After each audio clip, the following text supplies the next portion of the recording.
వారి ప్రేమే తప్ప దానికి కూడా వేసే ప్రేమ వారిని బలవంతం చేస్తే తప్ప అటువంటి ఆధిక్యత కానీ అధికారం కానీ అర్హత కానీ నా దగ్గర లేదని మీకు తెలియజేసుకుంటున్నాను. ఈ లోకంలో మనిషికి ఎవరికి కూడా గొప్పతనం ఏమైనా ఆపాదించబడింది అంటే అది ప్రభు యేసుక్రీస్తు వారి ద్వారా తప్ప మానవులకు వేరే రకమైన ఘనత మహిమ ప్రభావాలు ఉండవు అని మీకు తెలియజేసుకుంటున్నాను. తల్లిగారు ఎంతో ప్రయాసపడి ఏర్పాటు చేసిన ఈ గొప్ప సంఘాన్ని కుమారుడు ఎంతో చదువుకున్నవాడు, ఎంతో జ్ఞానవంతులు, ఎంతగానో అనేకుల్ని వెలిగించి అనేకుల్ని బలపరచగలిగిన సమర్థులు, అనేకుల్ని విద్యావంతులుగా తీర్చిదిద్ది చాలా గొప్పవారిగా చేయడానికి సామర్థ్యం కలిగిన కుమారుడు మీ కొరకు అంకితమైపోయి నా తల్లిదండ్రులు ఏదైతే ఒక సంఘాన్ని స్థాపించారో ఆ విశ్వాసం నేను బలపరుచుకోవాలి. అన్నిటికంటే చేసే రాజ్యాభివృద్ధి నాకు ముఖ్యం. నా జీవితంలో నాకు వచ్చిన గొప్పతనాలు కంటే నా ప్రభు యొక్క కార్యం జరగడమే నాకు కావాలి అనే సదుద్దేశంతో మీ కొరకు వారు వారి జీవితాలను సమర్పించుకున్నారు. వారు వారి సతీమణి వారి బిడ్డలు అందరూ కూడా మీకు అంకితమయ్యారు. అవునంటారా కాదంటారా? మీ అయ్యారికి ఎంత జ్ఞానం ఉందో మీకు తెలుసా? తెలియదు. చాలా అపరిమితమైన జ్ఞానం ఉంది. పౌలు గారికి ఉన్నటువంటి మహాజ్ఞానం ఉంది. సొలొమోను గారికి ఉన్నటువంటి పరిజ్ఞానం ఉంది. అన్ని జ్ఞానాలకు మించిన దైవ జ్ఞానం ఉంది.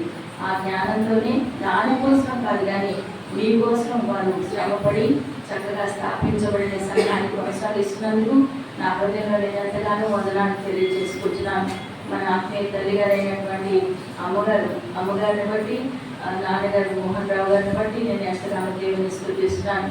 వారు ఈ లోకంలో సంపాదించింది ఏంటయ్యా అంటే మిమ్మల్ని కదండి. వారికి ఉన్న సమస్తాన్ని మీ కొరకు వారు త్యాగం చేశారు.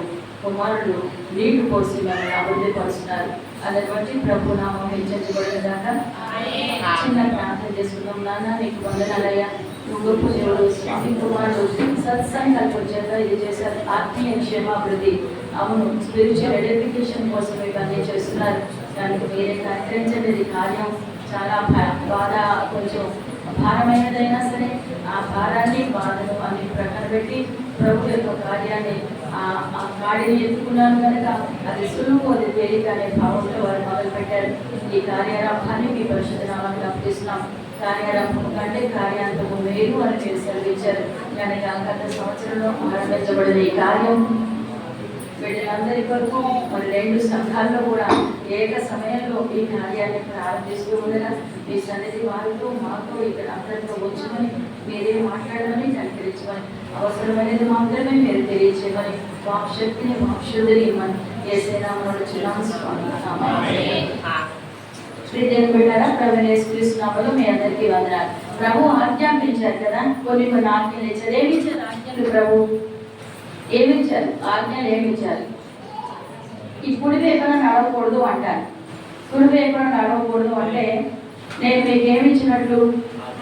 ఒక ఆజ్ఞ ఇచ్చినట్లు. అప్పుడు మీరు కుడి వైపున నడిస్తే మీకు ఏమన్నా శిక్ష ఉంటుందా? ఏమా కుడి వైపు నడిచారా? ఏమన్నా ఉంటుందా? ఉండదమ్మా. కుడివైపున నడవకూడదు అంటే మీరు కుడివైపు నడిచారు. అప్పుడు మీకు శిక్ష ఉంటుందా? ఉండదా? ఉంటుంది. ఎడం వైపున నడవచ్చు. ఎడం వైపు నడిస్తే ఎవరైనా మిమ్మల్ని తీసుకొని ఇది నువ్వు అతిక్రమం చేస్తావు అని ఎవరైనా చెప్తారా? అసలు పాపం అంటే ఏంటి నాకు తెలియగలుగుతాను. ఆజ్ఞ అతిక్రమించడమే పాపం. ఆజ్ఞ అనేది లేకపోతే పాపం అనేది మనకి తెలియనే లేదు. కానీ ఆజ్ఞలు దేవుడు చాలా సులువైన ఇస్తాడు. దేవుడు ఏమంటున్నాడు? నా భారం సులువు, నా కాడి తేలిగ్గా అంటున్నాడు కదా. కనుక ఆయన కాడి ఎప్పుడు కూడా తేలిగ్గానే ఉంటుంది. ఆయన చెప్పిన ఆజ్ఞలు కూడా చాలా సులువుగానే ఉంటాయి. ఆది అవ్వమ్మ గారికి ఇచ్చిన ఆజ్ఞ ఏముంది? ఏముందమ్మా? అవ్వమ్మ గారికి ఇచ్చిన ఆజ్ఞ ఏం చేశారు? పండు తినద్దు. అదేమన్నా పెద్ద విషయమా ఏంటండి? బాబు ఇలా చూడరా, నా ఏం చూడరా, పండు తినద్దు అన్నాడు. పండు తినద్దు అన్నా పెద్ద విషయమా? పెద్ద విషయమా? అమ్మ ఆవిడ పాటించిందా? పెద్ద విషయం కాదు కదా. పాటించలేదు కదా. నువ్వు ఎటు చూసినా నేను నీవే పలు. అందుకే కనుక అది పెద్ద విషయం కాదు. కానీ ఆవిడ ఆ చిన్న విషయాన్ని కూడా చేయలేకపోయింది. ఎందుకంటే మానవుడికి ఏది చేయొద్దన్నామో అది చేయాలని చాలా తహతహగా ఉంటుంది, చాలా ఆశగా అనిపిస్తుంది. ఇప్పుడు నేను బజార్ వెళ్ళిపోతూ స్కూల్కి వెళ్తూ మా పిల్లలకి నాన్న డబ్బా తీవాకరా అన్నాను అనుకో, నేను వెళ్ళగానే ఫస్ట్ పిల్లలు చేసే పని ఏంటమ్మా, ఎందుకు మమ్మీ తీయొద్దండి, అందులో ఏముంది, ఏం చేత ఈ మాట చెప్పింది అనే కుతూహలం పిల్లలకి ఎక్కువైపోతూ ఉంటుంది. ఎప్పుడు కూడా దేవుని ఆజ్ఞ ఎంత సులువైనా, ఆయన చెప్పిన మాటలు ఎంత తేలికైపోయినా, ఆయన మనల్ని ఎంతో ప్రేమించి అన్ని ఇచ్చిన మానవుడు లేని దాని కొరకు తాపత్రయపడడం అనేది మానవునికి ఫస్ట్ నుంచి వస్తున్నటువంటి అదొక అలవాటు అంతే. మానవుడికి ఉన్నదాంతో తృప్తి పొంది ఎవరైనా ఉంటున్నారా ఈ రోజుల్లో? ఆ 100% అనేది మనకి లేదు, ఆ సంతృప్తి అనేది మనకి లేదు. ఏదో లేని దాన్ని సంపాదించుకోవాలి అనేది మనకు ఉన్నటువంటి ఆశ. అమ్మగారికి ఆశ ఏంటి? ఆవిడ ఏం పొందుకోవాలనుకుంటున్నది, ఏం పొందుకోవాలనుకుని పండుతున్నది. ఏం చెప్పాడు అపవాది ఆమె దగ్గరకు వచ్చి పాము రూపంలో? నువ్వు నిత్యము జీవిస్తావు, నంబర్ 1. నంబర్ 2 ఏంటంటే దేవుని మాదిరిగా అయిపోతావు. నువ్వు చాలా జ్ఞానం వస్తుంది, నీకు చాలా తెలుగు వస్తుంది, అది వస్తుంది, ఇది వస్తుంది, దేవుడితో సమానంగా ఉండేటువంటి దైవత్వాన్ని కూడా పొందుకుంటావు అన్నారు. అబద్ధాలు బాగుంటాయా, నిజాలు బాగుంటాయా? అబద్ధాలు సూపర్గా ఉంటాయి, నిజాలు బాగుంటాయా?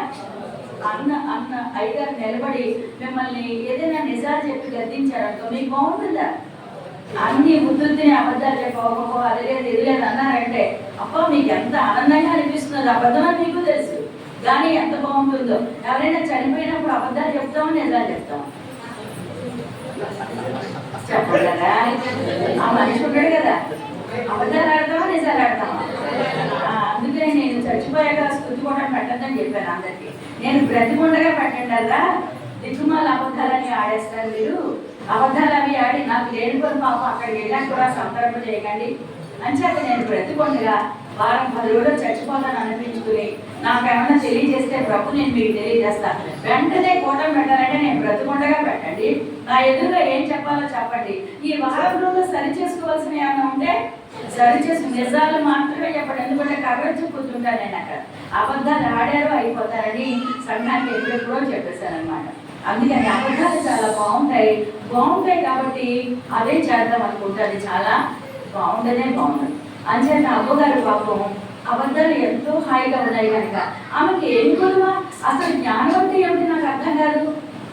దేవుని యొక్క భయభక్తులు కలిగి ఉండడమే కదా జ్ఞానం, దేవుడిని ఎరగడమే జ్ఞానం, దేవుడిని కలిగి ఉండడమే జ్ఞానం, దేవుడితో సహవాసమే జ్ఞానం, ఆయన్ని మన సొంత రక్షకుడిగా అంగీకరించడమే జ్ఞానం.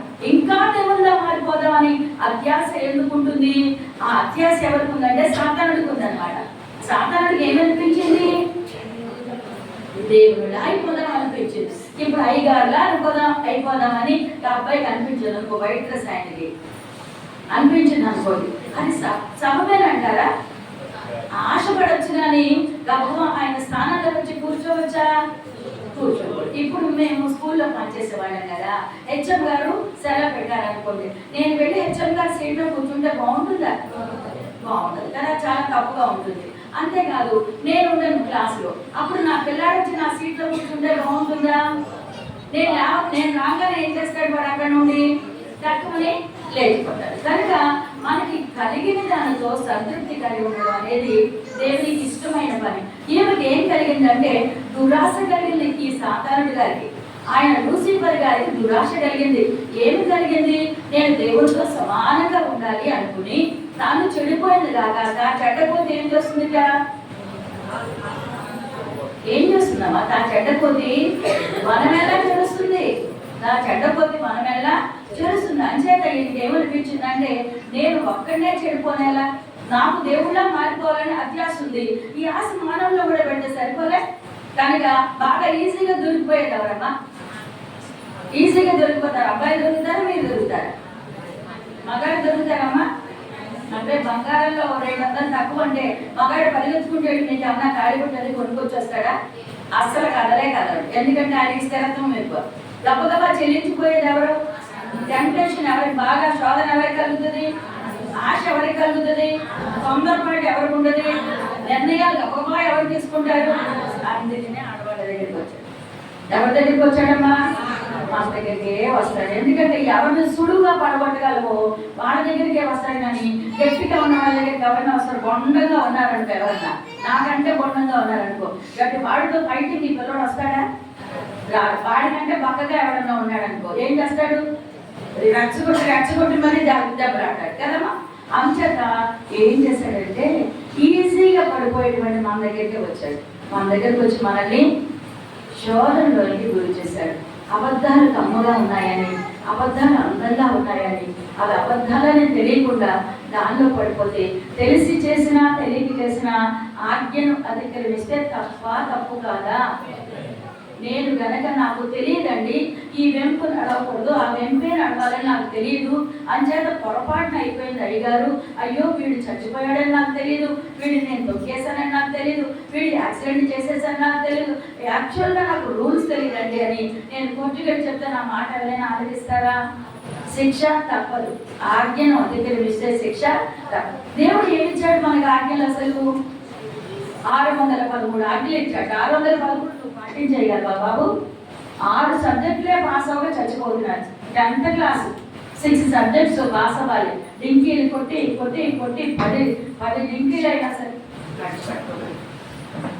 10 డింకీలైనా సరే పాస్ అవ్వడు. ఉన్న సబ్జెక్టులు ఎన్ని? 6. వీడు 6 రోజులు కూడా బయటికి వెళ్ళకపోతే వాడేం పాస్ అవుతాడు? పాస్ అవ్వడు కదా.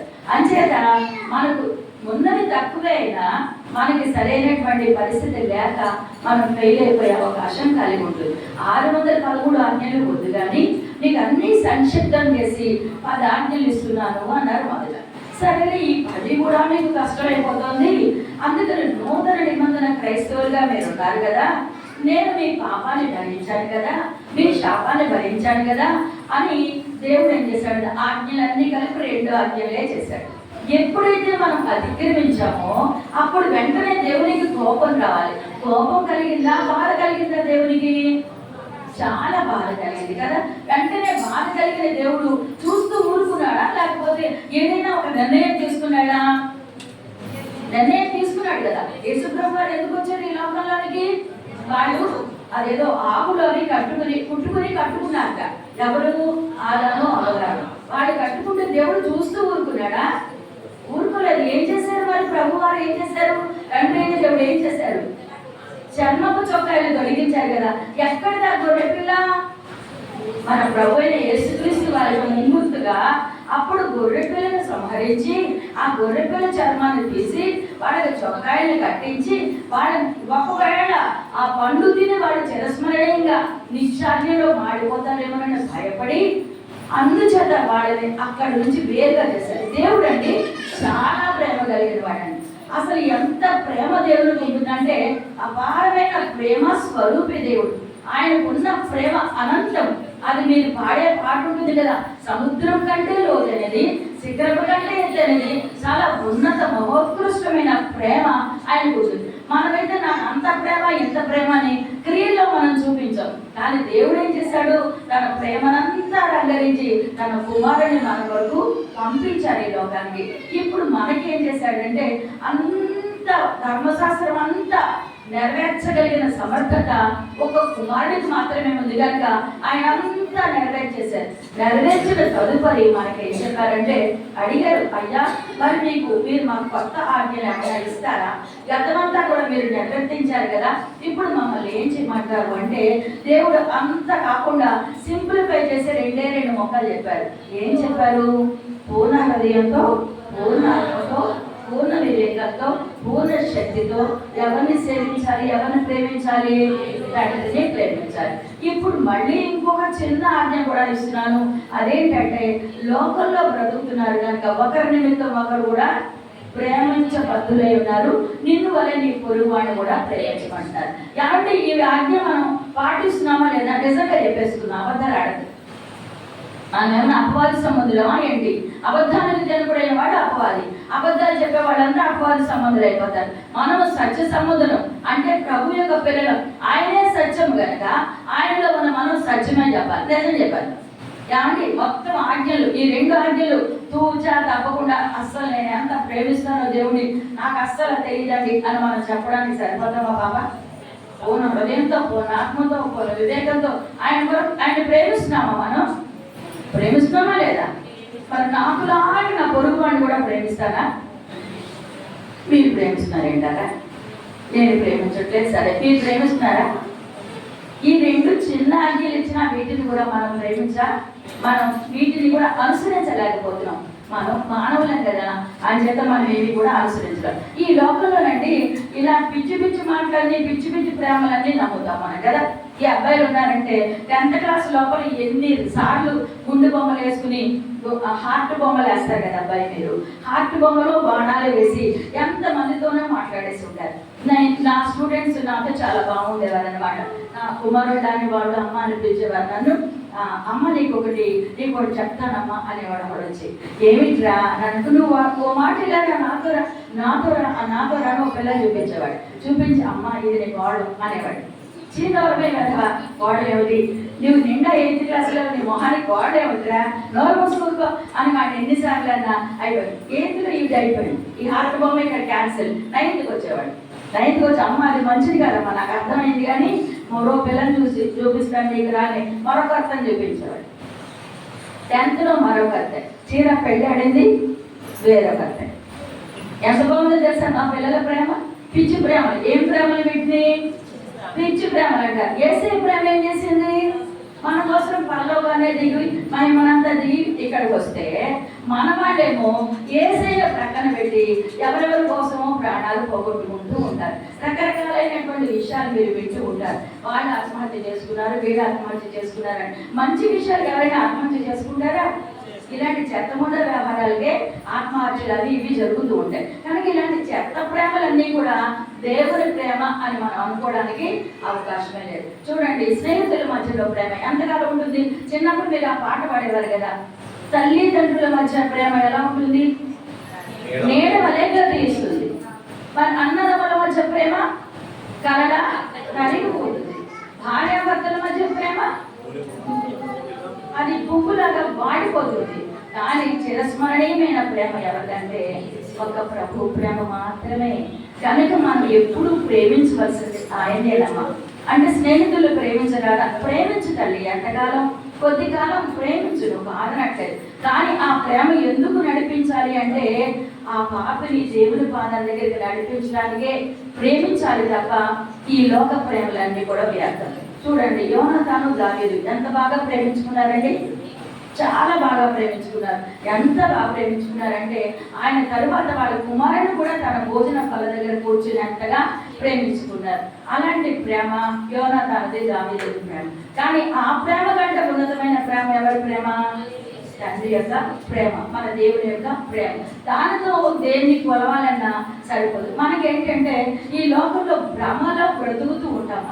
మనకి ఉన్నదే భ్రమ, అంతే కదా, మనకు ఉన్నదే భ్రమ. ఆ భ్రమ వల్ల ఈ లోకంలో ప్రేమలన్నీ చాలా శాశ్వతంగా నిలబడతాయి అనుకున్నారు. ఇప్పుడు మా నాన్నగారు నన్ను చాలా ప్రేమించేవారు. నేను కూడా మా నాన్నగారిని ప్రేమించేదాన్ని. ఆడపిల్లలు ఎవరైనా ప్రేమిస్తారు. ఈ నాన్నగారిని ప్రేమిస్తారా? ప్రేమించరా? సూపర్గా ప్రేమిస్తాం. నాన్నగారు పొట్లాలు చేస్తారు, అమ్మ ముట్టిగా వేస్తుంది. అమ్మని ఎవరైనా ప్రేమిస్తారా? ఎక్కడో ఒకరి పిల్లలు ఉంటారు ప్రేమించేది. జనరల్గా మనం అంతకని అంత పెంచి అంత చేసినా మనం ఏమి మొట్టికాయలు తల్లుడమే కానీ మనం ఎవరో ప్రేమించరు. కానీ నాన్న అంటే మాత్రం పిల్లలు పడి చచ్చిపోతారు. ఎవరు? ఆడపిల్లలు.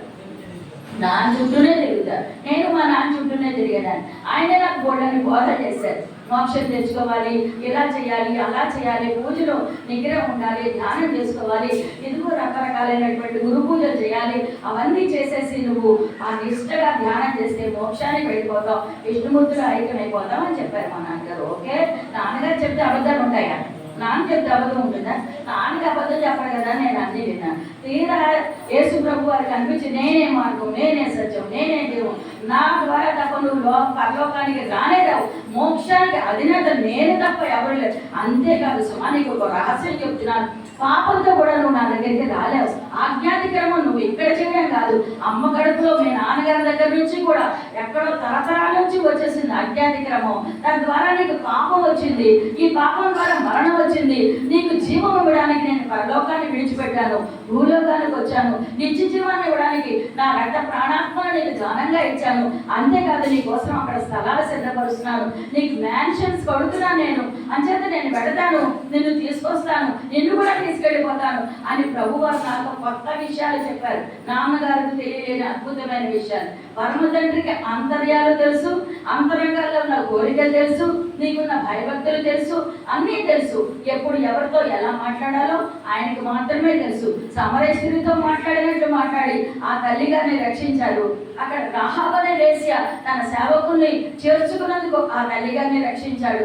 అలాగే ప్రభువు ఎవరెవరిని ఎలా ఎలా కాపాడాలో, ఎవరిని సంరక్షించుకోవాలో, ఎవరిని తన బిడ్డలుగా చేర్చుకోవాలో అన్నీ ఎరిగిన వాడు మన దేవుడు. అంచేత ప్రభువు చెప్పిన మాట వినాలా, నా తల్లిదండ్రులు చెప్పిన మాట వినాలా? ఇక్కడ మాత్రం ప్రభు మాటే వినాలి. ఎందుకంటే మోక్షానికి మార్గం ఇవ్వగలిగిన వారు మరెవరూ లేరు. నేనే మార్గం అని ఆయనే స్వస్థగా అంత నేను చెప్పగలనా? అమ్మ నేనే మార్గం అని మీరు చెప్తే ఏమండి బాగుంటుందా? ఎందుకు ఉట్టుగా చెప్పుకుంటే చెప్పుకోవచ్చు, కానీ బడాయి కబుర్లు బడాయిలనే నిజాలు కాదు. ఆయనే మార్గం ఎందుకయ్యారు?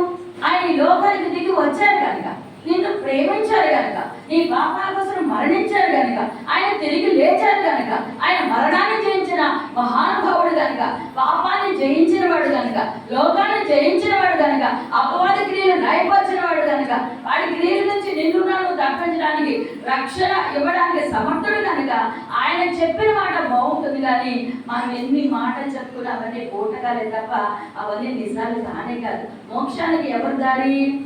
యేసయ్యే దారి. మరి ఆ దారిలో నడవాలా, ఏ దారిలో పడితే అదే దారిలో నడవాలా? ఈ లోకంలో కుడి వెంపును నడిస్తే తప్పు అన్నప్పుడు, ఆ వెంపు నడిస్తే శిక్ష ఉన్నప్పుడు, మరి ఆ దారిలో కాకుండా వేరొక దారిలో నడిస్తే శిక్షలు ఉంటాయా ఉండవా? మనకి ఉంటాయి కదా. ఏం శిక్ష ఉంటుంది? ఏం శిక్ష? ప్రభువును వెంబడించకుండా, ఆయన ఆజ్ఞలు పాటించకుండా మనం ఉన్నట్లయితే మనకు ఉండే శిక్ష ఏమిటమ్మా? అక్కడ బాగుంటుందా? చాలా బాగుంటుందా? ఇక్కడ మందు తాగినప్పుడు తెలీదు అక్కడ ఎంత బాగుంటుందో, ఇక్కడ పిచ్చి వేషాలు వేసినప్పుడు తెలీదు అక్కడ ఎంత బాగా ఉంటుందో. కనుక ఇక్కడ అన్ని మన ఇష్టానికి చేసేసి నాకు మాత్రం మోక్షం కావాలి, నీతోనే ఉంటానంటే కుదురుతుందా? ఈ ప్రేమించడం అనే ఒక్క విషయమే కదా దేవుడు చెప్పాడు. ప్రేమించడం పెద్ద విషయమా? చాలా పెద్ద విషయం. చాలా పెద్ద అనుకుంటాం మనం, చాలా తక్కువ తేలికని. కానీ ప్రేమించడం, ఆయన్ని అలా ప్రేమించడం, ఆయన నన్ను ప్రేమించినట్టు నేను ఆయన్ని ప్రేమించడం చాలా కష్టమా సులభమా? సులభం కానే కాదు. ఆయన ప్రాణం ఇచ్చినంతగా ప్రేమించాట. యోహానులో రాసుంటుంది కదా, ఈ లోకంలో ఆయన లోకాన్ని ఎంతో ప్రేమించాట. తన అద్భుతి కుమారుని యందు విశ్వాసం ఉంచే వాళ్ళందరికీ నచ్చకపోకుండా నిత్య జీవం పొందడానికి ఆయన అనుగ్రహించాట. మరి అలాంటి దేవుని నేను ఎలా ప్రేమించాలి? 1 యోహాను 3:16 రాసుంటుంది కదా, ప్రాణం ఇచ్చినందుకు ఆయన నన్ను ప్రేమించాట. అబ్బాయి ఎంత మంచివాడు! ప్రాణం ఇచ్చిన, ఎందుకు ప్రాణం ఇవ్వాలి? నా ప్రాణాన్ని రక్షించాలి కనుక. ఆయన శరీరంతో ఈ లోకానికి రాలేదు అనుకోండి, శరీరంతో రాకపోతే మరి మరణించడం ఎలా జరుగుతుంది? నా పాపాలకు ప్రత్యామ్నాయం ఎవరిస్తారు? నా పాపాలు పరిహరించేవాడు ఎవరున్నారు? అంచేత ఆయన శరీరాకారంతో ఈ లోకానికి వచ్చి పాపరహితునిగా వచ్చి నా పాపాలు, మన పాపాలు ఆయన మీద భరించి ఆయన ప్రాణం ఇచ్చినందుగా మనల్ని ప్రేమించారు. అందును బట్టి మనకి ఏమర్థం అవుతుందంటే, ప్రేమ అంటే ప్రాణం ఇవ్వడానికి కూడా వెనుదీయకుండా ఉండాలి అని అర్థమవుతుంది. అందుకని శిష్యులందరూ ఆయన ప్రేమించారు కనుక, శిష్యులు ప్రేమించినప్పుడు ఏం చేశారు? ప్రాణం ఇవ్వడానికి కూడా వాళ్ళెవరు వెనుదీయలేదు. మొదట తెలియక పరిశుద్ధాత్మ దేవుని కృప లేనప్పుడు వాళ్ళు కొంచెం పొంగినట్లు, కొన్ని ఆయన గురించి వాళ్ళు కొంచెం వెనకంజ వేసినట్లు చూస్తున్నాం. కానీ ఎప్పుడైతే దేవుని యొక్క శక్తిని వాళ్ళు పొందుకున్నారో ఆయన ప్రేమించడానికి వెనుకంజ వేయలేదు, ఆయన కొరకు మరణించడానికి కూడా వెనుకంజ వేయలేదు. కనుక మనం దేవుణ్ణి ప్రేమించాలి, మనుషుల్ని ప్రేమించాలి. ఒకవేళ ప్రేమించకపోతే ఏమవుతుందో, ప్రేమ అంటే ఏమిటో అన్ని విషయాలు కూడా ఇక్కడ దేవుని యొక్క వార్తల్లో మనం చూస్తున్నాం. ఏమంటున్నాడు? కొత్త ఆజ్ఞ, పెద్ద విశేషమైన ఆజ్ఞని ఇవ్వడలేదమ్మా, మీరు ఒకరినొకరు ప్రేమించాలి అంతే అంటున్నారు కదా. ఇక్కడ చూద్దామండి. మనము సహోదరులను ప్రేమించుతున్నాము కనుక మరణముల నుంచి జీవములోనికి దాటినాం. అంటే మనం నిత్య జీవాన్ని పొందుకోవడానికి ప్రభువుని విశ్వసించడం ఒక వంతు, ప్రభువుని ప్రేమించడం ఒక వంతు, మన పొరుగు వారిని కూడా ప్రేమించడం వేరొక విషయం. అప్పుడు కూడా మనలో జీవం ఉంటుంది అని రాశారు. కేవలం మనం నాలుగుతో, మాటతో అలా కాదు ప్రేమించడం, క్రియలతో ప్రభువులాగా ప్రేమించగలుగుతాడు. ఇక్కడ ఏమంటున్నాడు? ప్రేమ లేనివాడు మరణమందు నిలిచినాడు. మనం మరణం కోసమా మోక్షం కోసం ఇక్కడికి వచ్చాం కదా. మరి మరణంలో నిలిచి ఉంటామంటే మరి ప్రేమ లేకపోతే మరణంలో నిలిచి ఉంటాంట. మరి మరణంలో నిలిచి ఉందామా, ప్రేమించేద్దామా? ప్రేమిద్దాం, ఓకేనా? అది కష్టమైన అడుగుదాం దేవుడిని. దేవుడు అడిగితే ఏం చేస్తాడు? రోమీయులకు రాసిన పత్రికలో ఏం చెప్తాడంటే దేవుని ప్రేమ అంట ఆయన మన హృదయాల్లో కుమ్మరించేశారంట ప్రభు. కనుక కుమ్మరించింది ఎప్పుడు కూడా ఆ లోపల ఉండిపోతుందా, వెలుపటికి వచ్చేస్తుందా? ఇప్పుడు బిందు నీళ్లు కారిపోతుంది, అది కిందకి ఒలిగిపోతుందా లేకపోతే ఆ లోపల అలా ఉండిపోతుందా? ఒలిగిపోతుంది. అందుకని దేవుని ప్రేమ నీలోనాలో కుమ్మరించబడినప్పుడు అది పొంగి పొర్లిపోతుంది. కనుక అది ఎవరి వరకు స్రవించాలంటే మన సాటి అయిన సహోదరులు దాకా అది స్రవించి వారిని రక్షించేదిగా, వాళ్ళని ప్రేమించేదిగా ఉండాలి. మనకి నిత్య జీవనే ప్రాధాన్యం, కానీ మరణాల కోసం మనం పిలువబడలేదు, శ్రమల కోసం మనం పిలువబడలేదు. అందుచేత మనం మరణాన్ని జయించిన దేవుడిని నమ్ముకున్నాం, ఆయనకి లాగా ప్రేమించబద్ధులమైనాం. తన సహోదరుని ద్వేషించేవాడు నరహంతకుడు. మనం ఎవరిని కూడా చంపేయక్కర్లేదు కత్తులు వచ్చుకొని. ఏంటి అంట? నరహంతకుడిని ద్వేషిస్తే మన పక్కవాడిని ద్వేషిస్తే నరహంతకులతో సమానంట. మరి ఏంటి, పక్కవాడిని ఎవరు ద్వేషించట్లేదా? 7-9 పెట్టారు బాబు, అప్పుడే నిద్రపోతున్నారు. నేనేం చేయను, లేపుకోనా? మనమెవరం సైనికులం, మరియవరం పరిచారకులం. మనమెవరం సైనికులం, మరియవరం పరిచారకులం. మరియవరం పరిచారకులం.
మంచివాళ్ళు. అందుకని దాసుల పాదాలు కడగడానికి వచ్చాక వాళ్ళ కాళ్ళ మీద ఉదకం అంటే నీళ్లు పోసి వారి పాదాలు కడుగునంతగా మన దేవుడు తగ్గించుకున్నట్ట. కడుగను దోషుల పాదములు కార్చెను రుధిరము కల్వరిలో. ఆయన ఏం చేశారు? తన రక్తం అంతటిని కూడా కల్వరి సిలువలో మన కోసం కార్చేశారు. తద్వారా ప్రేమ అంటే ఏమిటో మనకి తెలియజేశారు. మనల్ని ప్రేమించమంటున్న దేవుడు ఎంత మంచివాడంటే, ఎంత తగ్గింపు స్వభావం కలిగిన వాడు, సాత్వికుడు, దీన మనసులు కలిగిన వాడు, స్థిరమైన వాడు, బలమైన వాడు, శక్తివంతమైన వాడు, మోక్షానికి అధినేత అయిన వాడు, మనల్ని మంచి మార్గంలో నడిపించడానికి సంసిద్ధతగా వచ్చిన వాడు, నా మీదనే నా దారిలోనే నడవమని మాదిరి చూపించి వెళ్ళినటువంటి దేవుణ్ణి మనం కలిగి ఉన్నాం. ఆయనే ప్రేమించమంటున్నాడు. ఆయనతో పాటుగా నాలాగా మీ పొరుగున ఎరుకుని ఎవరైనా ఉంటే వాళ్ళని కూడా నువ్వు ప్రేమించబద్ధురాలై ఉండాలి అంటున్నాడు. దిగిపోతున్న ప్రయాణికులం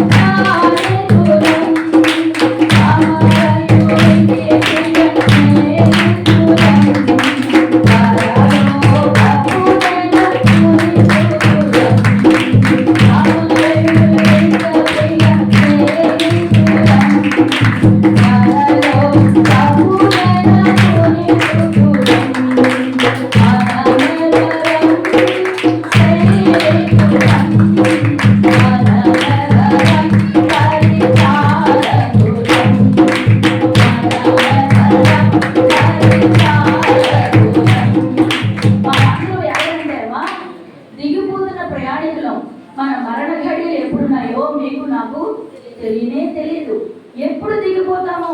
ఉన్నంత సమయంలోనే ఆయన చెప్పిన ఆజ్ఞలు మనం పాటించబద్దలం అనమాట. అంచేత పడి ఉండిన మన ప్రాణులు మనల్ని అపవాది కొట్టిన చోట పట్టుకున్న అనేక రకాలుగా ఆనాటి అవ్వగారి దగ్గర నుంచి నేటి మన వరకు అనేక రకాల శ్రమలు, బాధలు, ఎరుపులు, ఇబ్బందులు కలిగించి మనల్ని పుడుతూనే ఉన్నారు. ఇప్పుడు ఎలా ఉన్నామంటే కొర ప్రాణంతో ఉన్నాం ఆఖరి గడియల్లో. కానీ కొర ప్రాణంతో ఉన్న ఆయనకి మంచి సమరయుడు ఎలాగైతే వచ్చి ఆయన కొరకు పూట పడ్డాడో, ఆయన కొరకు ఎలా మరణించాడు, మరణించడం అని కాదు, ఆయన కొరకు పూట పడ్డాడు. ఆయన పొరుగువాడిని ప్రేమించాలి కదా మరి మనం.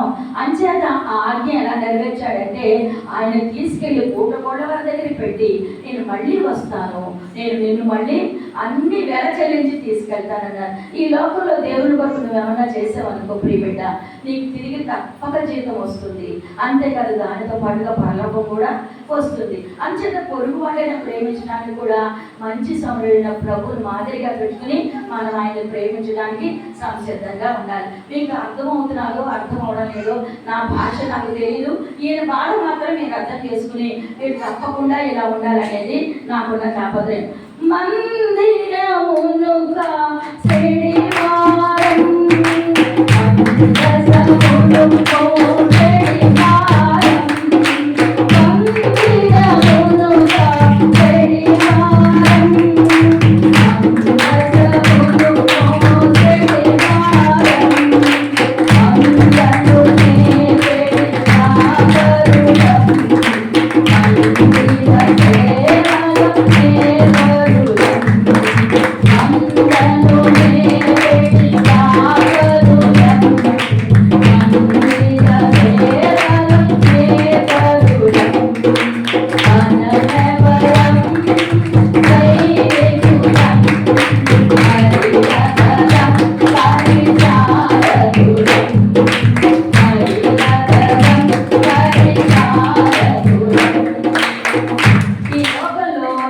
రక్షించబడిన వాళ్ళందరూ, గుండెలో వాక్యంతో గుచ్చబడిన వాళ్ళందరూ సహవాసంగా కూడి ఒక చోట వాక్య పరిచర్యలో వారు ఎదుగుతూ ఉన్నప్పుడు మనం ఒక ఆత్మ సంబంధమైన మందిరంగా ఆయన ద్వారా కట్టబడ్డాం. ఇప్పుడు మనం ఎవరంటే ఆ మందను మేపేటువంటి కాపరులుగా మనం ఉండాలి. అంతే కదా. అయ్యగారు ఎందుకు పెట్టారు 30 రోజులు? డబ్బులు ఎక్కువ ఉన్నాయా చెప్పండి. మిమ్మల్ని మేపేటువంటి భారం, బాధ్యత ఆయన మీద తన భుజస్కంధాల మీద పెట్టుకుని మనల్ని మేపడానికి వారు సిద్ధపడ్డారు. కనుక మందను మేపే కాపడం మందసమును మోసేవారు. మందసాన్ని మోయడం అంటే బైబిల్ గ్రంథాన్ని పట్టుకు తిరుగుతున్నామా లేదా మనం అందరం? మరి ఎవరిని పట్టుకు తిరుగుతున్నట్టు? యేసయ్యనే ధరించుకు తిరుగుతున్నట్టు కదా మనం. అంచేత మనం ఏం చేయాలంటే మందిర సేవలో మనందరం కూడా మన యొక్క బాధ్యతలు నిర్వర్తించాలి. మందిరపు సేవలో వారికి మనం సహకరించాలి. దేవుని యొక్క గ్రంథాన్ని పట్టుకున్న మనం గ్రంథంలో ఉన్న అంశాలకు తగు విధానంలో నడుచుకోవాలి అని చెప్తున్నాడు. దేవుని గృహములో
మందిరం ప్రభువుది కదమ్మా. కానీ ఇక్కడ మన అందరం ఎవరన్నమాట? ఆయన సేవించేవాళ్ళం. సేవించే వాళ్ళమైన సేవకులు యజమాని చెప్పినట్లు నడవాలా, మన ఇష్టం వచ్చినట్లు నడవాలా? యజమాని చెప్పినట్లు మనం నడవాలి. అంతేకాకుండా మనం ఇప్పుడు ఇందాక ఈ డిబ్బీలో కానుకలు వేసాం. ఎందుకోసం? ఈ 30 రోజుల పరిచర్యలో ఎన్ని దేనారాలు అవసరం అవుతాయో తెలుసా మనకి? తెలుసు. కానీ మనం మీరంతా ఆ కొద్ది కానుకలు ప్రభు దయలో మీరు వేశారు మీకున్న దాహతను బట్టి. మరి మనకు దేనారాలు వేసేవారు ఎవరు? ప్రభు. అందుచేత మనకు కూడా దేనారాలు వేయాలంటే ఇక్కడ పరిచారకులుగా మనం నేర్వాల్సిందే, సేవకులుగా తగ్గించుకోవాల్సిందే. నీ తండ్రి తగ్గించుకున్న రీతిలో నువ్వు కూడా ఉండాల్సిందే. ఇంకా ఏం చెప్తున్నాడంటే, బాణలు నింపడి బోధకులం. ఖాళీ బాణలే లోకమంతా ఉన్నాయి. ప్రియ బిడ్డ, ఈ ప్రక్కనున్న సహోదరి రక్షించబడాల. ఖాళీ బాణ నీ వెనకాల నీ ఇంటిలో వాళ్ళు చాలా మంది రక్షించబడాల. నేను చెప్తున్నాను కానీ నా ఇంటిలో వాళ్ళే చాలా రక్షించబడాల. వారి బాణలన్నీ కూడా మనం ఏం చేయాలి? ఖాళీ బాణలు. ఏం చేయాలమ్మా? ఈ సాక్ష్యంతో వారితో మాట్లాడాలి. అంతే. సమరయ స్త్రీ ఏం చేసింది? చెప్పినాడమ్మ గుట్టు చెప్పినాడమ్మ, కొండరి కొండరి మన యేసుడు, మన బంగారు కొండరి మన యేసుడు ఆలసాడమ్మా నా అందాల రాజు. ఎందుకు కూర్చున్నాడు ఆయన అక్కడ? చాలా మంది కామదాహంతో కొట్టుకొని పోతున్నారు ఈ లోకంలో. నీ ప్రేమ చేత వారిని రక్షించగలగాలి. అని చేత అక్కడ కూర్చుని ఉన్నాడు యేసయ్య. అమ్మా, నువ్వు కనుక నేను ఇచ్చే నీళ్ళు తాగితే ఈ లోకంలో ఉన్న వాడు అందరూ ఆశించినట్టు నువ్వు ఏది ఆశించవు, నేను ఏది ఆశిస్తున్నానో అదే నువ్వు కూడా ఆశిస్తావు అని చెప్పిన వెంటనే కొండని వీడి పరిగెట్టిందిగా. మొత్తం అందరి దగ్గరికి సమరయ గ్రామానికి వెళ్ళి రక్షణ కలిగించిందిట. మరి ఖాళీ బాణాలు నింపిందా నింపలేదా? మరి మనం నింపుతున్నామా తల్లి? ఎవరికైనా ఒకరికైనా సాక్ష్యం చెప్తున్నామా? ఒకరికైనా ప్రభు చేసిన అద్భుతాలు చూస్తున్నామా? ఈ రోజున కూర్చున్న మనందరం కూడా ఆయన కృప చేత రక్షించబడిన వాడు. మనకున్న క్వాలిఫికేషన్స్ లేవు, మనకున్న క్వాలిటీస్ లేవు. మనకందరికున్న ఒకటే ఒక క్వాలిటీ. రోమీయులకు రాసిన పత్రిక 3వ అధ్యాయంలో ఉన్న క్వాలిటీ ఏంటంటే, అందరము పాపం చేసి దేవుడు అనుగ్రహించే మహిమను పొందలేకపోతున్నాం. ఇప్పుడు ఆ మహిమను ఇవ్వడానికే ప్రభు దిగి వచ్చాడు కదా. ఆ మహిమనిచ్చిన దేవుణ్ణి ఎంతగానో సేవించాలి, ఎంతగానో పూజించాలి. రాతి బాణంలో, ఖాళీ బాణంలో నీళ్లు నింపడానికి నువ్వు సంసిద్ధంగా ఉన్నావా? ఎప్పుడైనా ఒక గిన్నెడు రాజుగారు ఏంటో పాలు పోయమన్నారు. పాలు పోయమంటే అందరూ ఏమనుకున్నారు? పాప మీ అందరికీ తెలిసిన కదలే ఇవన్నీ, నేనేమో కొత్త కథ చెప్తానా ఏంటి? చెప్పట్లేదా? రాజుగారు ఏంటో పాలు పోయమంటే ఏం పోసారా? అందరూ నీళ్ళే పోసారు. ఏం చేద్దా?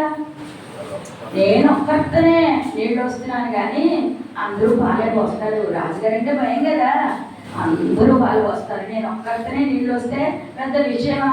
ఏం ప్రమాదం లేదనికి నీళ్ళు వస్తుంది.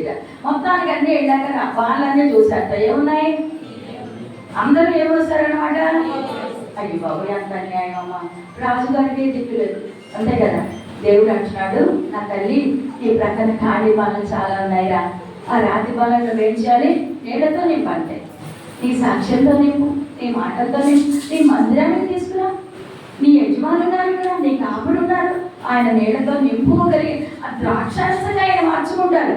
ముందు నువ్వు బాణాలు నింపి ఇక్కడికి పట్టరా, నీ గురించిన విశేషాలని వాళ్ళకి చెప్పి ఇక్కడికి పట్టుకురా అని దేవుడు చెప్తున్నాడు. మరి అదే కదా సహోదరి ప్రేమ. మా ఇంట్లో అందరూ నాశనం అయిపోయి నరకల్లో మాడిపోతుంటే నేను హ్యాపీగా పరలోకంలో హాయిగా చూస్తూ కూర్చోగల తల్లి? ఆ పాపకి ఎదురు వస్తుంది పాపం. కానీ నేను మామూలుగా కూర్చోగలనా? చూడండి, స్థిమితంగా నేను కూర్చోగలనా? చెప్పట్లేదా? మరి మీరు చూస్తూ కూర్చుంటారా? మీ ఇంట్లో అందరూ కూడా నరకానికి వెళ్ళిపోతే చూస్తూ కూర్చుంటారా? మరి హ్యాపీగా ఉంటుందా మీకు? దేవుడి పాదాల దగ్గర మీరు వెళ్ళిపోతారు, ఎందుకంటే ఆయన నమ్ముకున్నారు. తప్పకుండా నిత్య జీవం మీకు వస్తుంది, తప్పకుండా మోక్షాధినేత మీ పక్కనే ఉన్నాడు, గొడవ లేదు, మీరు ఆయన దగ్గరికి వెళ్ళిపోతారు. మరి కింద వాడి సంగతో బాణాలని ఏం చేయాలి? నువ్వు పెద్ద విశేషమైన వాక్కులు అక్కర్లేదురా మనకి, చిన్న చిన్న మాటలు. సమరయ స్త్రీకి ఏమొస్తుంది? ఆమె ఏమైనా చదువుకుందా ఏమి?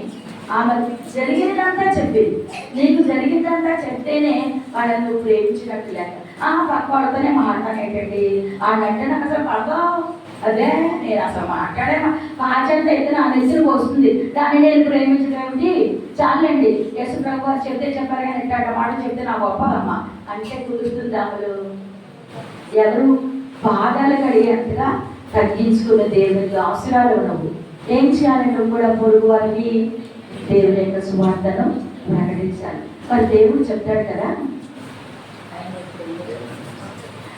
దేవుడు చెప్తాడు కదా ఎందుకోసం వచ్చాడు ఈ లోకంలోనికి? ఆయన పాపులు రక్షించడానికి ఈ లోకంలోనికి ఏమంటే ఎవరైనా మంచి వాళ్ళని తీసుకెళ్తారా, పుచ్చు వంకాయలను తీసుకెళ్తారా? మనం పుచ్చు వంకాయలు కదండి, పుచ్చు వంకాయలమేనా? పురుగులు పట్టిపోయిన బెండకాయలు, దొండకాయలు ఇవి మనం ఎవరికి కావాలి? పెళ్లి చూపులకి వెళ్తారు కదా బాబు, నేను పొద్దున పెళ్ళి ఆడతారు కదా, మీరేం చూస్తారు? అక్కడికి వెళ్ళాక ABCDEFGH అన్నీ అక్కడ చదివేస్తారు కదా.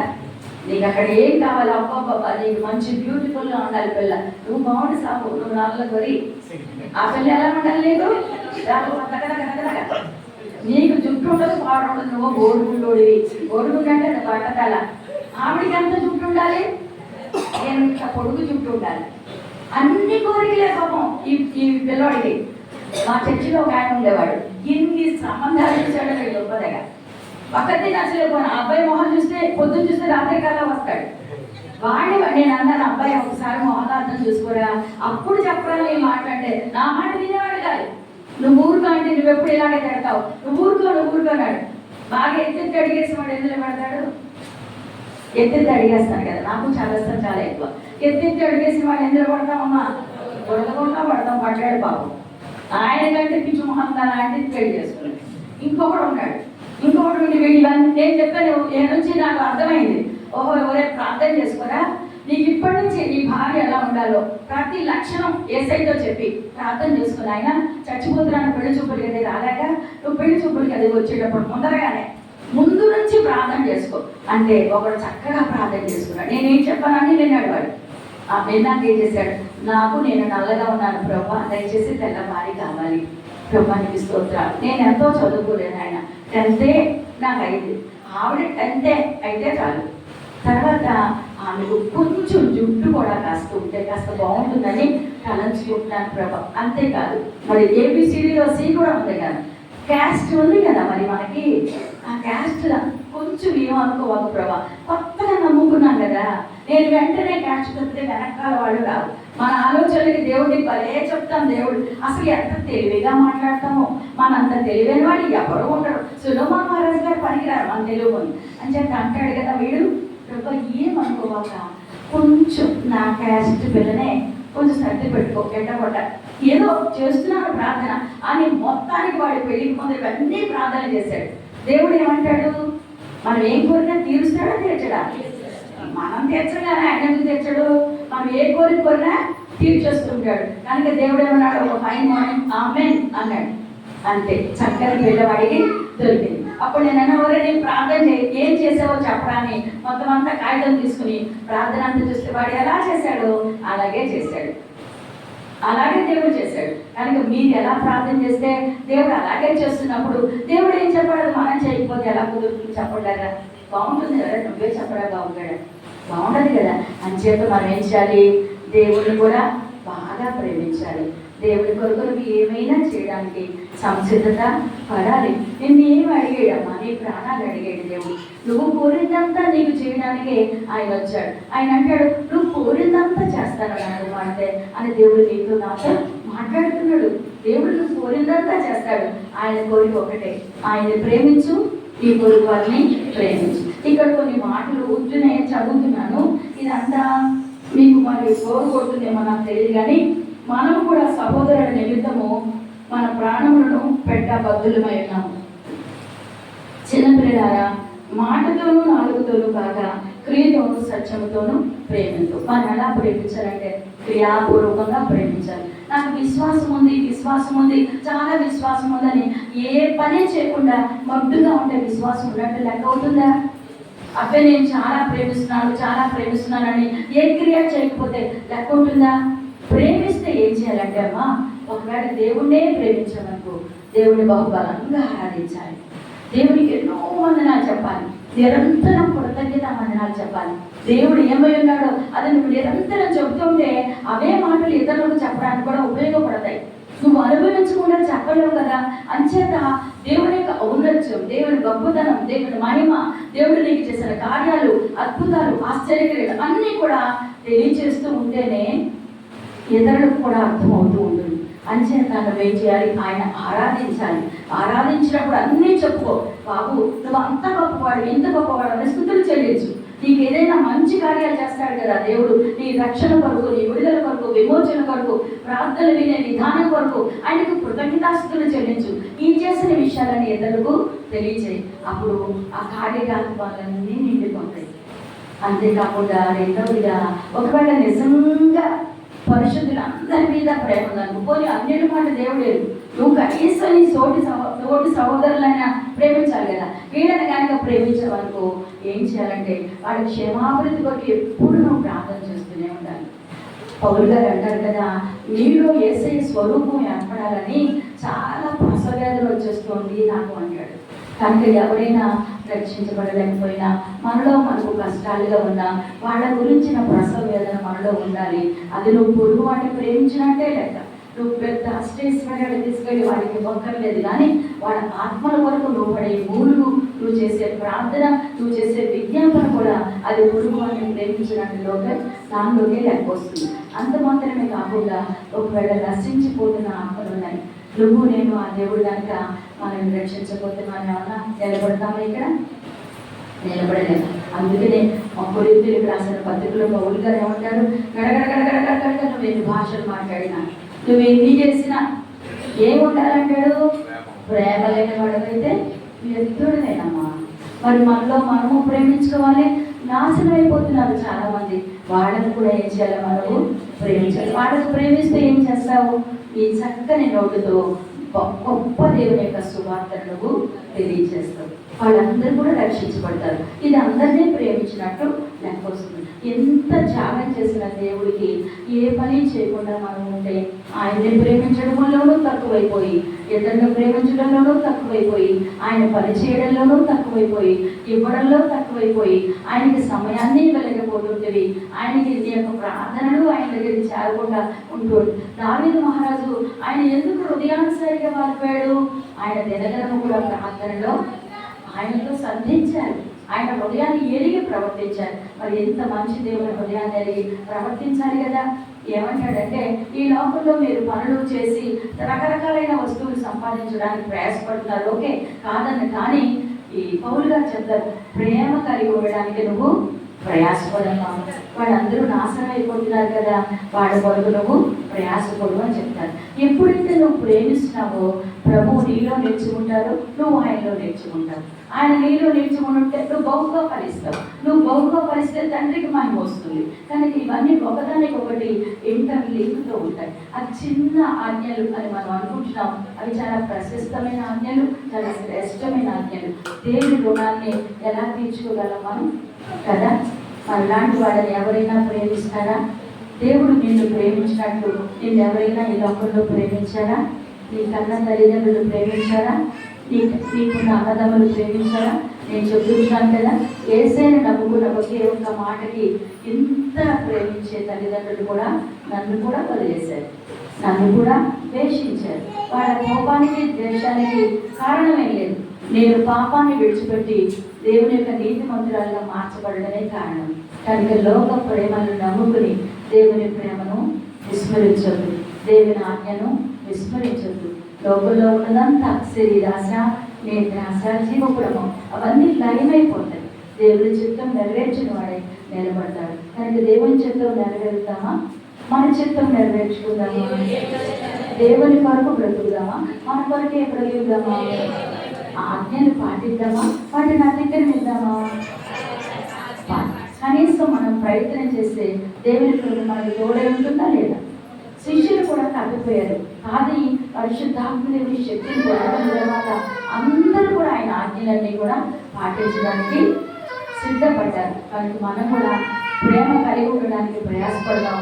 దేవుని ఆజ్ఞలు పాటించడానికి, మన హృదయపూర్వకంగా ఆయన ప్రేమించడానికి సిద్ధపడదాం. మనకు లాంటి వారు నశించిపోతున్న వారు ఆ పొరుగు వారంతా ఉన్నారు. వారినందరినీ రక్షించడానికి ప్రయాసపడ్డాం.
ఏం చేయాలి?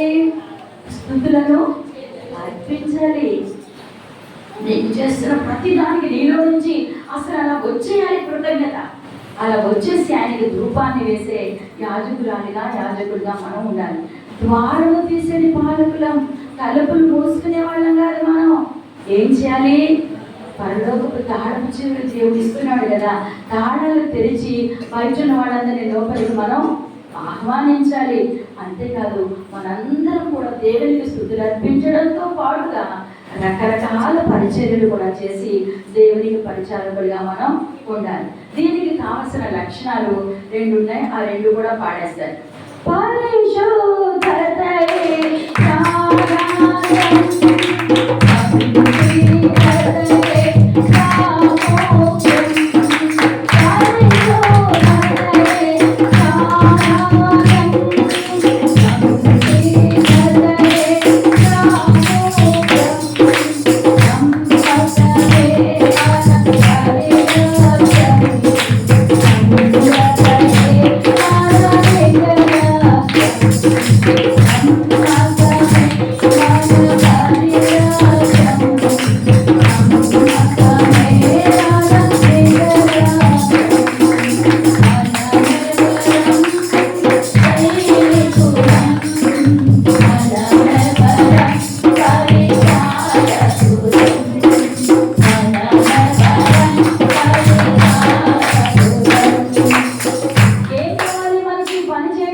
పరిశుద్ధతయే, ఇంకేం అక్కర్లేదమ్మా. నువ్వు ₹1 అక్కర్లేదు, నీకేముంటే చాలు. ఎక్కడి నుంచి వస్తుంది ఈ పరిశుద్ధత? ఏసే రక్తంలో కడుక్కుంటే పరిశుద్ధులుగా తీర్చబడతాం అని అన్నారు కదా. పాపాలు విడిచిపెడితే ఆయన ఒప్పుకుంటే పరిశుద్ధులం అయిపోతాం. ఇప్పుడు మనకి పనంతటికీ కావాల్సిన ఏమిటి లక్షణాలు? పరిశుద్ధత, సంసిద్ధత. ఇక్కడ బాబు పెట్టారు మీటింగ్స్. నీకేం కావాలి? సంసిద్ధత. ఈ రోజు అంటే అయిపోయింది, నేనేదో పాటలు పాడి ఎట్టకుండా లేపుకున్నాను, రేపు వచ్చే వారు లేపుకోకపోతేనో. మనం సంసిద్ధతతో రావాలి. ఇక్కడికి వచ్చే మొదలుగానే అన్ని విధాలా ప్రార్థన చేసుకోవాలి. నాన్న, నా తండ్రి నా కొరకు ఇంత కష్టపడుతున్నారు, 30 రోజులు కూటాలు పడుతున్నారు, ఎంతో ఖర్చు అవుతుంది, ఎంతో బాధ ఉంటుంది, ఎంతో భారం ఉంటుంది. నాన్న, నేను పరిశుద్ధతతో నీ కొరకు నేను నిలబడుతున్నాను, సంసిద్ధంగా నేను వస్తున్నాను, నీ పాదాల దగ్గరికి వస్తున్నాను ప్రభు అని. ఏం కావాలి మనకి? నమ్మకం కావాలి.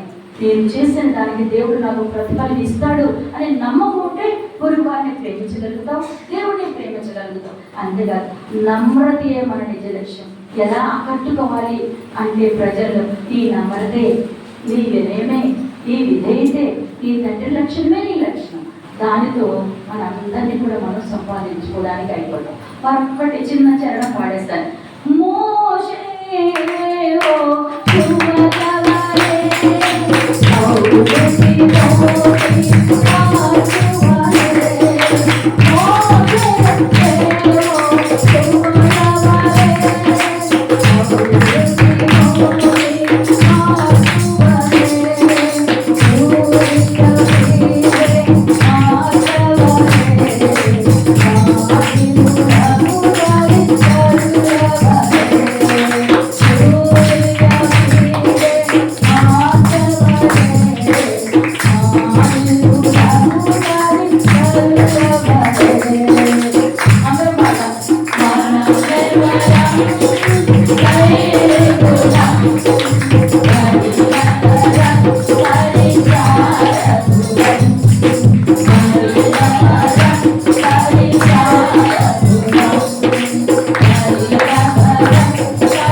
యెహోషువ సహాయాన్ని మోషేకి యెహోషువ సహాయం చేశారు.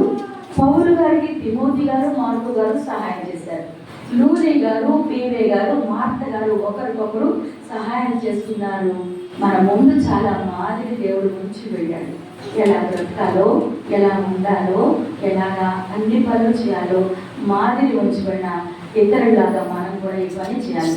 బాబు ఒక్కరే ఈ పని చేయగలరా? అమ్మ చెప్పండి బ్రతలి, మీ అందరి ప్రార్థన సహాయం వారికి కూడా కావాలి.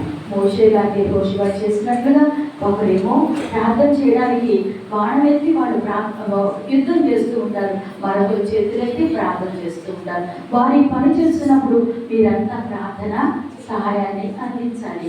అంతేగాని లూదియా, పీవే, మార్తలు ఎన్నో పనులు చేశారు సంఘంలో. మనం కూడా సంఘంలో పరిచారకులుగా ఎన్నో పనులు ఉంటాయి. అక్కడ అమ్మకి ఉంటాయి, ఇక్కడ నాన్నగారికి ఉంటాయి. అన్ని పనుల్లో మీరు కూడా సహాయం చేయాలి. ఇలా చేసిన వాళ్ళని ఎవరినైనా దేవుడు వదిలేసినట్లు మీరు చూసారా? దేవుడి పని చేసి ఎవరైనా చిన్న గిన్నెడు చన్నీళ్ళు ఇచ్చి ఎవరైనా అచ్చి ఉన్నారా? ఎవరైనా? ప్రభు వారు ఎవరికి కూడా అచ్చి ఉండరు. మన క్రియల చొప్పున ఆయన మనకు ప్రతిఫలాన్ని ఇస్తారు. కనుక మనం అలా ఉందామా? యేసుని ప్రేమిద్దాము, పూర్ణ హృదయంతో ప్రేమిద్దామా? లోకాన్ని ప్రేమించుకున్న ఆయన వెంబడిద్దామా? అయ్యగారు చేసే పనిలో మీరంతా సహాయకులుగా ఉంటారా? చేతులెత్తి ప్రభు దగ్గర ప్రార్థన చేస్తారా? మీ చేతులెత్తి వారి కొరకు దాని సహాయం అన్ని సహాయాలు చేస్తారమ్మా? నోటితో చెప్తే బుక్ అయిపోదాం అనుకుంటున్నారేంట్రా?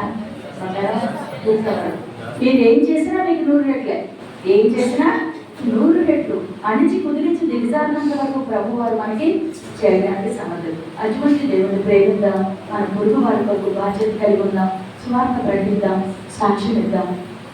ఆ రాత్రి భాగాలన్నీ కూడా ప్రభు యొక్క వాక్యంతో నింపెడతాం. సర్వోన్నత సర్వశక్తిమంతుడానికి వందనాలు. రాత్రి భాగాల పనికిరాని స్థితిలో విగ్రహాలను ఎక్కడెక్కడ నాశనం అయిపోయాను జీవితాన్ని. ఎవరు ప్రార్థన చేశారో, యెహోషువ ప్రార్థన చేశారో, ఎవరు చేతులెత్తారో నాకు తెలియదు. ఏ పరిశుద్ధ యాజకుల కన్నీరు నా మీద పడిందో నాకు తెలియదు ప్రభు. ఆ రాతి బాణ, తాళి బాణ, పనికిరాని బాణ, ఎందుకు కొరగాని బాణ నీళ్లతో నింపారు నాయన. వారి కన్నీళ్లతో నింపారు. నా ఈ సంఘస్థులు కూడా వారి కన్నీళ్లతో నీ కాదాలి కలగాలి బాబు. దర్శించిపోతున్న వాడి కొరకు ఏం చేయాలో కన్నీళ్లతో ఆ రాతి బాణలు నింపుకున్నట్లయితే పరిచారకుల దగ్గరికి తీసుకొచ్చి ఆఖరి దాన్ని ద్రాక్షారసంగా మార్చుకుంటారు బాబు. నీకు స్తోత్రాలు. ఎంతో మంచి దేవుడు. నిన్ను ప్రేమించడానికి ఒక్కటే మాకు కష్టంగా ఉంది. క్షమించాలి. లోకం దాని ఆశ గతించిపోతుంది, కానీ ఈ లోకం దుష్టుల్లో ఉంది కదా ఆయన. అది మమ్మల్ని ఆకర్షించేస్తుంది. చేయాలనుకున్న మంచి పనులు చేయకుండా, చేయకూడదు అనుకున్న చెడ్డ పనులు చేయడానికి ఈ శరీరం లాగేస్తుంది ఆయన. ఆత్మసిద్ధంగా ఉన్న శరీరం బలహీనమైపోతుంది. నాకు అన్నతండ్రి బాబు, మిమ్మల్ని ప్రేమించేవారిగా చేయండి బాబు. మీరు ఎంత ప్రేమించారు, ప్రాణం నచ్చినంతగా ప్రేమించారు. మీరు మానవ నిలిచి ఉండాలంటే మేము పొరుగు వారి కొరకు కూడా పూటపడాలి బాబు. అవును, వంతులు పంపించాలి. నా అలాంటి వారి కొరకు వంతులు పంపించబడి చాలా మంది వంతులు పంపించాలి. ఇది సాక్షి జీవితం ద్వారా, ఇది అన్నిటి భాగం ద్వారా, మీరు చేసే పరిచయం ద్వారా భారాలు తీసి అనేకులు రక్షించేవారు. పరిశుద్ధమైన మందిరంగా ఈ గ్రామాన్ని కట్టవాలైనా గ్రామంలో పట్టజాలనట్టు మంది ఉన్నారు కదా బాబు. వారిని రక్షించు అని అంటున్నదండి. రక్షింపలేరక ఎదుగట్టుగా నీ చేతులు పురుచకలేదు నాయన. వినలేరక ఎదుగట్టుగా చెవులు మాత్రం కాలేదు. మేమే ప్రార్థన చేయలేకపోతున్నాం నాయన. మేమే పని చేయలేకపోతున్నాం ప్రభు. మేమే సమర్పించుకోలేకపోతున్నాం ప్రభు. మేము బాధ్యతగా ఉండలేకపోతున్నాం నాయన. వారి భారాన్ని కలిగి ఉండలేకపోతున్నాం ప్రభు. వారు నాశనం అయిపోతున్నారు బాబు. ఎక్కువైపోతుంది నాయన. పరిస్థితుల విషయమే చేస్తున్నాయి ప్రభు. అలాగే జనపర్యాడం, ఎన్నో ఘోరమైన ప్రమాదాలు, వర్షాలు అనేకులు చనిపోతున్నారు. వారిని రక్షించాలంటే మేము ప్రార్థించాలి ప్రభు. మేము కూడబడాలి నాయన. వారి కూడా దొంగలాచాలి ప్రభు. కనికరించండి నాయన. నేను సేవకులు మొదలుపెట్టిన ఆరంభం నేను మొదలుపెట్టిన నిలబడితే ఏముంటుంది బాబు? మీరు వచ్చి నిలబడితే ఎన్ని కార్యాలు జరుగుతాయి. ఆయన ఏ ఆత్మ అభిషేకం కావాలనుకుంటున్నారు, ఏ ఆత్మీయ అభివృద్ధి కావాలనుకుంటున్నారు, ఏ ఆత్మ క్షేమం కావాలనుకుంటున్నారు, ఏ బిడ్డలు ఎంత బలపరచాలనుకుంటున్నారు, ఆయన అడిగిన వాటికంటే, ఊహించిన వారికంటే, ప్రార్థించిన వారికంటే, ఆయన వారి ప్రయత్నాల కంటే 100 రెట్లు ఫలాన్ని మీరు దయచేయండి నాయన. మా బిడ్డల్ని, మమ్మల్ని, కుమారుడిని, మా అందరినీ కూడా బలపరిచి నీ యొక్క పరిశుద్ధ పరిచర్యలో వాడుకోండి. ఆరంభించి నీ కార్యాంగం మరింత అద్భుతకరంగా జరిగించి మేలుతో నింపుమని యేసు నామములో అడుగుచున్నాము స్వామి. ఆమేన్.